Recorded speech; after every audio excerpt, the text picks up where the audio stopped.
Magandang araw mga kaibigan.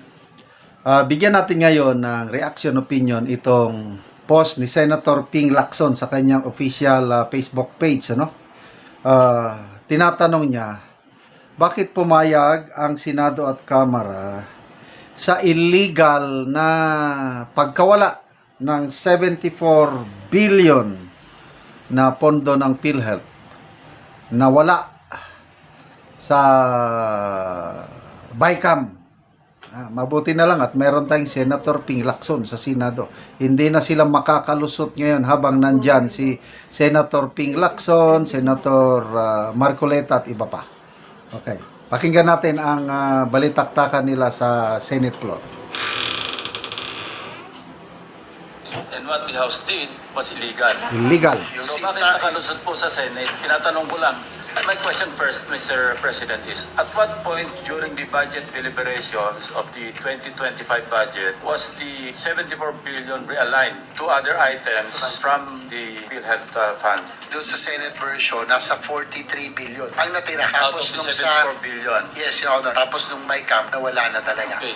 GAA is a general law and syntax law is a special law. And any lawyer will tell you or any member of Congress will tell you that a general law cannot amend a special law. Wow. That is correct, Your Honor, Mr. In other President. words, what the Senate did and what the House did was illegal. Wow.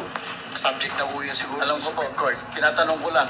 Alam ko nasa Supreme Court. Kasi naka-earmark yan under the syntax law. Yung So bakit syntax- nakalusot po sa Senate? What the Senate did and what the House did.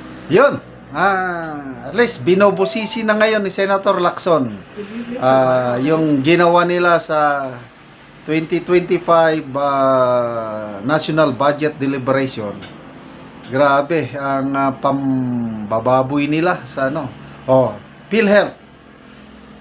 I don't know, yung 74 billion, baka yun yung National Expenditure Program. Kailangan na isubsidize mo ang PhilHealth. Pagdating sa Senado, nabawasan na yung 74 billion, naging 43 billion na lang. At least, okay pa yun meron pa. Pagdating sa BICAM, biglang nawala. Na-realign. I don't know kung saan nila dinala. Baka napunta na naman sa mga flood control projects. So, kaya nga, naging zero ang allocation ng PhilHealth for this year. Na sinasabi ni mga rason nila, marami daw excess funds ng PhilHealth, hindi na kailangan. Anong sabi ng presidente? Kahit zero subsidy daw, hindi maapektuhan ang serbisyo ng PhilHealth. Wala rin, dami pa rin nagrereklamo ng PhilHealth ngayon. So nasa Supreme Court na doon tayo. Ngayon ko lang naintindihan. GAA is a general law. Syntax law is special law. Anong nakasad sa syntax law? I think may percentages sa yung nakukuliktang buwis sa mga alak ba yan, sigarilyo ba, syntax law. Dapat mapunta sa health, PhilHealth. Hindi nila sinunod. So, bakit ang general law pala, yung GAA, hindi niya pwedeng i-amend yung special law? Bakit nila ginawa pa rin na winala yung 74 billion? Illegal. Hindi masagot ni Senator JB Cerecito, nasa Supreme Court na. Yes, dahil sinampahan ng kaso. Ito na latang administrasyong ito, ang legacy ng administrasyon, pinakamaraming kasong na isampa sa Supreme Court. Legacy ng Marcos Jr. administration. Sayang, maganda na yung buwelo ng mga petition na isinampa sa 2025 national budget, April 1, 2, and 3. Dire-diretsong oral arguments. Biglang na-postpone. Hanggang ngayon, wala na, tumahimik na. So, August na, wala na tayong maasahan siguro dyan. I don't know kung ano. Na-release na 80 to 90% sa budget for 2025, na-release na. Okay. Anyway, pasalamat pa rin tayo at ngayong budgeting process for 2026 budget, nag-iba na ang ihip ng hangin na natakot na sila siguro, na leksyon na. Una, ang presidente, galit na galit daw siya sa nangyari sa 2025 budget. Kaya, natanggal yung si Congressman Saldico. Kaya lang, nandyan pa rin ang basta, habang nandyan pa rin siya, wala. Kaya lang sa focus ngayon, una ang palasyo, nagbanggit ng Pangulo na hindi niya pipirmahan ang 2026 national budget kung gawin nila ulit kagaya nangyari sa 2025. Medyo, yes, we share the frustrations of the President, sabi naman ng Speaker. This is not defiance but a challenge. Yes, nakakatawa na ngayon. Ang kaban ng pera, ang pera ng taong bayan hindi dapat ninanakaw. Galing. Ang galing niyang magsalita, no? But I don't know kung ilang percentage ng Pilipino ang naniniwala pa sa kanya once na nagsasalita. Maganda lang pakinggan. Kaya lang to me, personal opinion ko ito, kulang na kulang ang sinseridad pag nagsasalita siya. So, yun, ngayon daw, budgeting process. Open na daw sa publiko. Yung BICAM, nandyan na ang taong bayan. Salamat naman. Tama na, sobra na. Pero nyo yan, 410 billion pesos ang isiningit nila sa budget, pork barrel na halos lahat napunta sa flood control projects. At ito naman, ang Pangulo, maganda na yung nasimulan na momentum niya, naisiwalat niya na yung 15 top contractors sa DPWH. Tinatanong kung connected ba yan sa politiko. Sabi niya, mag-imbestiga kayo. Grabe naman.